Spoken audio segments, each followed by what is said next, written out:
Get to Attack of the Helicopters. Not the time, helicopter? You know, with the worldwide press tour of Ariana and Cynthia being so loved up, I felt a need to balance the proverbial scales of the universe, and therefore today we will be creating a Glinda v Elfie witch-off a la Harry v Voldemort. I've made these ladies their respective wire bones, and we'll start our sculpting today with Glinda because this was the first file that came off my camera, and who am I to say no to fate? But stay tuned for a little while and I'll not only show you how to make an awesome resin magic power collision, but I'll also show you a sneaky trick for priming so that yellow needs but a single coat. Surely you can't be serious. I am serious. And don't call me Shirley. And with that said, Glinda's body has received her clay base layer and we can make a questionable head. And if we look inside the sausage, you can see where my cursor is that the facial proportions are initially split into thirds, at the eyes and the nose from the crown to the chin. I'll mark in these segments and conduct a biggerectomy on the eye sockets for Glinda's Disney princess eyes, but now as this is editing Keith with both foresight and hindsight, I can with confidence say that Glinda will henceforth be known as simply Glen. Yes, Glen. On account of her sharp jaw, strong chin and eyebrows that would make Eugene Levy, otherwise known as Jim's dad, weep with crippling envy. After opening Glen's mouth like a hungry bass, I'll give her some LA-inspired hot dog lips, the aforementioned brow caterpillars, and take a brief second to admire the smallest head I have ever sculpted and see it as a parent sees an ugly child. You're beautiful. Lastly, I'll add the ears before moving on to her killer ball gown, which is only practical when one travels by bubble or attends a gypsy wedding. Biddy attempts to reach the finish line before falling once more. For the skirt, I'll use my pasta maker to roll out an initial larger sheet of thin clay. I'll use my meat sticks to push and fold in some would-be natural occurring ruffles and blend this into the bodice. Happy with the shape, I'll cut additional frilly layers to size and adhere them to the main body of the dress with a rebranded clay adhesive. Well, I'll take a moment for our fallen comrade, Bacon Bond. Hold me now, don't cry, don't say a word, just hold me now, and I... The top ruffle gets blended in enough to stick and I can clean up this junction with a belt, which me as a man would definitely assume a practical accompaniment to any elaborate statement outfit. With that, we can put Glen aside and turn our attention to Elfie. Ah! We'll quickly bang on a base layer body before lining up Glen and Piccolo in their respective Mean Girl poses as per our Harry v Tom reference. And you may see me do this several times throughout the video, as measure twice, cut once is good advice for anything in this world. Unless A, you're cutting your own slice of cheesecake, or B, disposing of a body. We interrupt this program for a special news bulletin. Elfie's head is broken down the exact same way as Glen's. Firstly, shape a head shape to be divided into thirds. Add the eye sockets and build up the surrounding areas. The eyes are pre-baked white spheres that I keep in a well-organized box of calamity. And as brevity is still the soul of wit, I'll speedrun Elfie's face creation as it's much the same as Glen's. Except that it looks like Elfie. Well, at least I think it does for a head the size of a fingertip, and speaking of small heads, here's an even smaller one as I made Elfie too big initially. Size aside, it's what you do with it that counts, but right now this head needs a hat, and we will start with the rim. I'll flat out a ball of clay, size the internal rim diameter against Elfie's head, and cut out a centerpiece. Then to add the movie accurate ribbing, I'll lay down a layer of cling film atop the rim and score in a multitude of ribs that don't look anything like a cat's sphincter.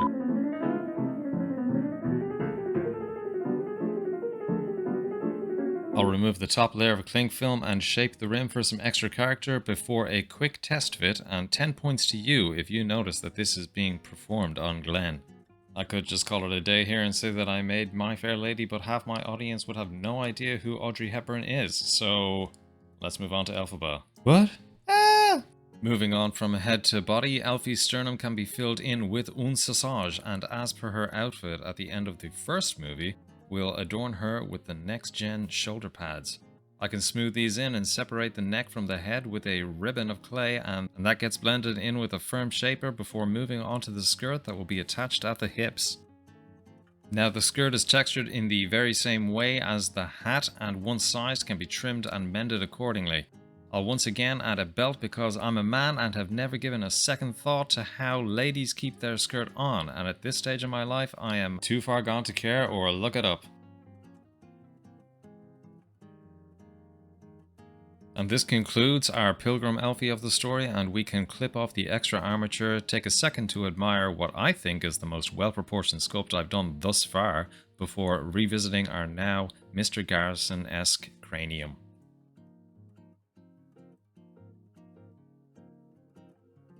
The friar tuck cut is appropriate for future hat positioning, but before we get to that, we have to locate dear Elfie's head on her body and check her line of combat.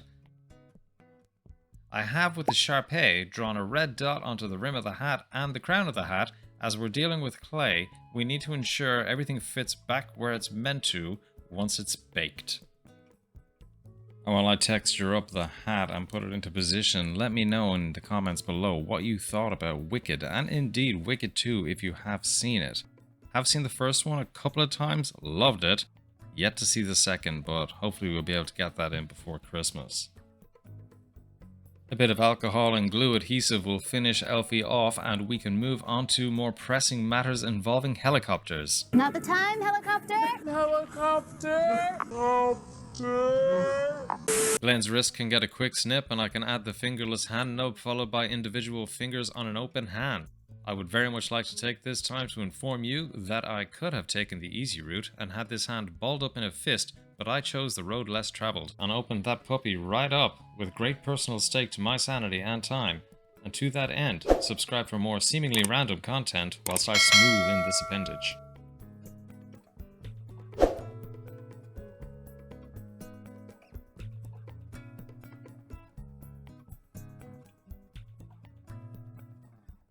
With happiness coursing through my veins at the success of an open left hand, I can turn my attention to Bellatrix's wand-wielding hand. I first attempted to add a piece of clay within which I could position the wand and simply impress in the fingers, but this yielded less than ideal results, which led me to sculpt a teeny tiny hand that I can wrap around the wand and add to the wrist. To make said hand, I can separate out each of the fingers with a very blunt blade, shape and soften the edges to grab the wand, and once attached to the wrist, I can add an opposable thumb and get onto those wand beams. And for the energy blast between our battling besties, I'll sponge a green side and a pink side to a straightened piece of steel wire and whip out my painting mat. I can then apply UV resin in multiple layers to said wire, gradually building up a somewhat interesting flowing beam, and to make the impact domes, I shape a nugget of clay into a dome which I can wrap in cling film and position flat side down. I then slowly and incrementally add multiple layers of UV resin, allowing it to form its own edges naturally. Once cured, this should slip away from the film with ease and we are left with a perfect little resin shard.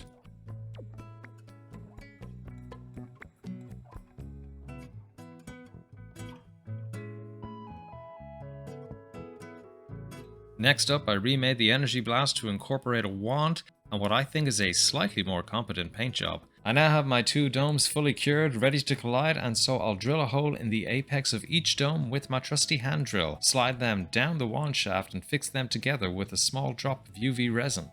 And for a first attempt at making energy collide, you know, I'm pretty chuffed with that. I'll take it. Double trigger fingers. And now Gamora's dress needs a little bit of a patch job, and all we do here is we take a little bit of extra clay and some clay adhesive and fill the offending hole and just try and match the material as it was before. Job done. Cynthia gets her talk to the hand attached, and I'm trying out a new technique for me, which is using a alcohol-laden silicone tool to blend baked and non-baked elements. And this worked great for me, but you let me know if you have any more tips on this or Raptor training comments below. Before baking my disturbingly bald girls for a final time, I conduct one last directional check. I can then poke a hole into the palm of green Jesus' hand, as Cynthia doesn't use a wand, and then we're on to priming. Glenn gets primed in a nice white, and Kermit gets primed in a dark black for what I hope are obvious reasons. I'll begin with the very pink wash on the dress. I add a fair amount of water here to make my paint go further. And Glenn is not shy of the fake tan and gets her first coat of Cadian flesh tone, and a wash of Rakeland flesh. This was all looking rather horrifying, so I tried to feather away some of the wash as best I could. And this was step A in what would soon become a multi-step program to fix the problems I continue to make for myself unnecessarily. But enough about my life. Back to the painting. I lightly dry brush over the now dry wash and paint in the whites of the eyes and the teeth. The eyes then get a 0% researched blue iris, they're brown by the way. Juicy pink lips are applied along with those fuzzy caterpillars. A black for the iris and the liquid liner, and a final white dot for the eye for some life. And I don't know about you, but I'm starting to get some serious celebrity deathmatch vibes. I can then put Glenn aside for a bit and move on to the Grinch. And thankfully she's mostly just green, and so the hands and the neck get a quick base coat and put aside for the head. The dome gets an all-over goblin green, which is rather patchy, so does need a few coats, but once that's dry I can apply a darker wash and lightly feather away the raised edges. And to give the skin more interest, I make a lime green with goblin green and some sun yellow, and dry brush a sparrow's fart onto the highest edges that would receive the most light. And then I of course make sure to very carefully place Cynthia on a plinth so as not to damage the paint job I've worked on for the past 30 minutes. As surprise to maybe 2 people, She-Hulk's hair gets painted black. And I see a red door and I want to paint it black. Whoops, got distracted a little bit there, but that is the head complete, and let's move on to making ourselves a cape. No capes! Please! Capes! Now this cape is a bedsheet that Kermit stole from an orphanage because, you know, wicked. And after rolling in fabric texture and trimming to a cape shape, we can tear the edges with my second favorite tweezers and wrap said cape around the Grinch's shoulders with all the competence of a teenage boy unclipping a bra for the first time. And after failing tremendously, I added a wire support I can remove later after baking, and finally, I add a small button before making Elfie's Deep South redneck skullet. And on that note, let me know where you are from in this big, blue, beautiful world of ours, and where you are most likely to find a skullet being adorned with a misplaced pride. I use my clay extruder to extrude some hair, and the horseshoe hair receives a base of glue adhesive to which I can apply the Predator-esque dreads all willy-nilly. I let this fall where it may, and I encourage the hair into other more sparse areas. I'll tidy up the edges with a metal tool before returning with the ever-important witch's hat, and once positioned, this girl is defying gravity, and we can return to Glenn to add the hair as this Billy Zane looking princess has been staring at me with lifeless eyes for 4 weeks now, and I just can't take it anymore. As the body is already painted, I opt for yellow clay for the hair, and this gets added as one large base that I can score separation into, and then follow it up with a veritable cornucopia of tresses. And in a cruel twist of fate, I like to call learning on the job, when baking the hair, the paint on the skin reacted like your mom on a tanning bed in Blockbuster in the 90s and came out bright orange, and so I had to repaint all the skin with a lighter than light skin tone before painting the dress again. The dress, unlike myself on a Friday, gets a wash that is laid on thick and dappled away with a paper towel.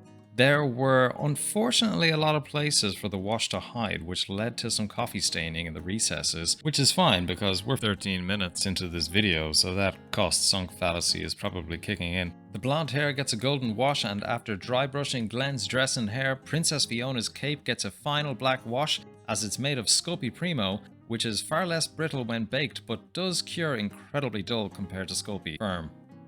And with the ladies done, we need to give them something to stand on. And what better base for a couple of Aussians than the legendary, incredibly impractical Yellow Brick Road. I'll be making the base in 1 but 2 sections with 2 MDF blocks that I can place side by side as a single piece, but also have the flexibility for shelf placement. Because seriously guys, I'm running out of shelf space in my house. I don't know where to keep putting these things. Help! The road, or footpath if you will, but I guess goodbye yellow brick footpath just doesn't have the same ring to it.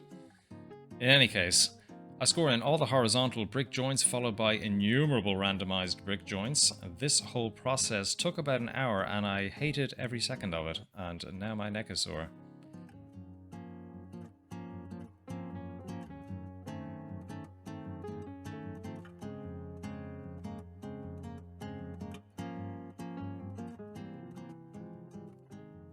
As some common floozy has been traipsing down the road in gauche red shoes, I'll texture the relative damage caused by heels on handmade bricks, and then bang on some primer, as watching paint applied is sometimes as entertaining as watching paint dry.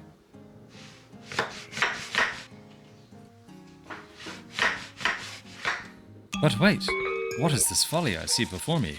A wretched sight to behold, I am assured. Pink? Actions abstruse to me. Can you tell I've been reading Frankenstein? That's right, the big secret for yellow to go down in a single coat is to use a pink primer.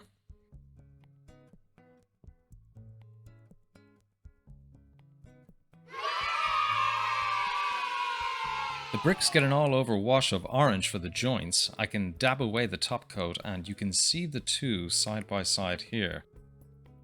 Then a light yellow dry brush, and again you can see the dry brush next to the wash only, and it's onto some grass. And we're not trying to reinvent the wheel here, we simply add a thin layer of PVA glue that I stole from a 6-year-old's birthday party. Surprisingly easy. I apply the grass flocking, tip off the excess, and seal it with some woodland scenic cement and a pipette. And this may come as a shock to you, but these rocks are not actually rocks. They are in fact mulch from the garden bed that I baked for an hour and painted white-ish. I glue a series of these into position on Elphaba's base and then Glen's, and I paint each respective side their requisite color appropriate theme. And for some finishing touches, I'll add a series of grasses and flowers for some interest and a final smattering of dandelion flocking. And as I add some finishing touches, please do subscribe for more sculpting content like this. Comment below your thoughts, I always love hearing from you guys. And if you like this one, go check out the video I did of Elphaba melting last year, which I'll link above. And until next time, go make a mess.